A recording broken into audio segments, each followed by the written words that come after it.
Hello students, welcome to chem logic सब। आज हम जेई मेंस केमिस्ट्री का एक PYQ problem step by step solve करेंगे। वीडियो पॉज करके पहले खुद ट्राई जरूर करें। So let's start the question.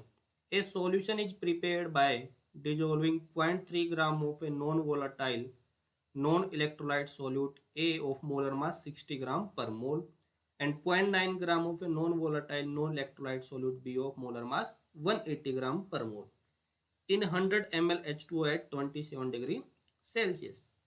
Osmotic pressure of the solution will be given R equal to 0.082 liter atm per Kelvin per mole. Option 1 1.23 atm, option 2 2.46 atm, option 3 0.82 atm, option 4 1.47 atm. Question में क्या दे रखा है? 0.3 gram non volatile non electrolyte solute A of molar mass 60 gram. Non electrolyte दे रखा है, इसका मतलब 1 टू फैक्टर में 1 है क्योंकि ना तो एसोसिएट हो रहा ना ही डिसोसिएट हो रहा।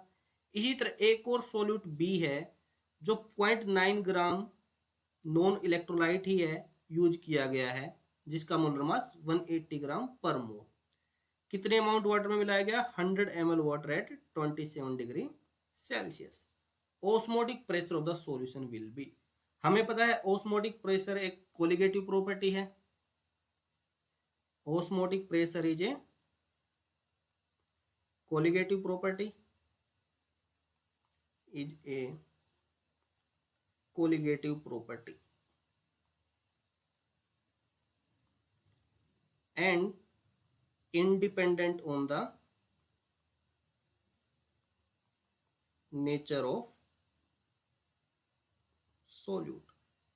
कोई भी कोलिगेटिव प्रॉपर्टी वही प्रॉपर्टी होती है जो नेचर ऑफ सोल्यूट पे इंडिपेंड करे और नंबर ऑफ पार्टिकल्स पे डिपेंड करती है। अब चाहे सोल्यूट ए हो या फिर सोल्यूट बी हो, उससे हमें कोई फर्क नहीं पड़ेगा। इस क्वेश्चन में हमें डायरेक्टली बस टोटल कंसंट्रेशन पता लगानी है। तो आइए पहले मोल्स ऑफ ए पता लगा लेते हैं। मोल्स ऑफ ए कितने हैं? 0.3 ग्राम यूज किया गया, जिसका मोलर मास 60 है। इसी तरह मोल्स ऑफ बी कितने हैं? 0.9 ग्राम ऐड किया गया, मोलर मास 180। ये किसके इक्वल आ जाएगा? 0.3/60 मोल ही हो जाएगा। तो total moles in the solution कितने हो जाएंगे? Total moles in solution 0.3/60 plus 0.3/60 कितना आ जाएगा?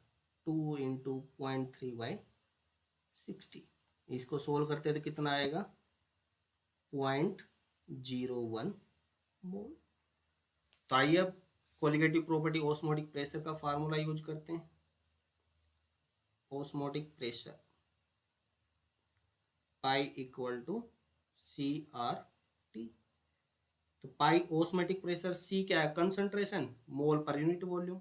0.01 वॉल्यूम कितनी है? 100 ml, तो मल्टीप्लाई बाय 1000 फॉर पर लीटर। आर की वैल्यू कितनी दे रखी है? 0.082 और टेम्परेचर 27 डिग्री सेल्सियस है, तो कैलविन में कितना? 300 कैलविन। अब इसको सोल्व करते हैं तो कितना मिलेगा? 00 से 00 कैंसिल, 0.01 से 20 कैंसिल, तो पाई कितना आ जाएगा? 2.46 atm। तो ये अपना सही आंसर हो जाएगा। तो कौन सा ऑप्शन सही है? Option 2.46 and atm is correct answer. So option 2 is correct answer. तो इस तरीके से हम ये क्वेश्चन को सोल्व कर सकते हैं। इस क्वेश्चन में सबसे इंपॉर्टेंट लाइन क्या याद रखनी थी कि कोई भी कोलिगेटिव प्रॉपर्टी है वो नेचर ऑफ सॉल्यूट पे डिपेंड नहीं करती है, केवल और केवल नंबर ऑफ पार्टिकल पे ही डिपेंड करती है, जो हमें टोटल मोल्स में कैलकुलेट करते हैं। अगर ये कंसेप्ट आपको पता लग गया तो ये क्वेश्चन आप इजिली सोल्व कर पाओगे। इस टाइप के क्वेश्चन और प्रैक्टिस के लिए चैनल को सब्सक्राइब करें। अगर वीडियो पसंद आए तो लाइक जरूर करें। Thanks for watching.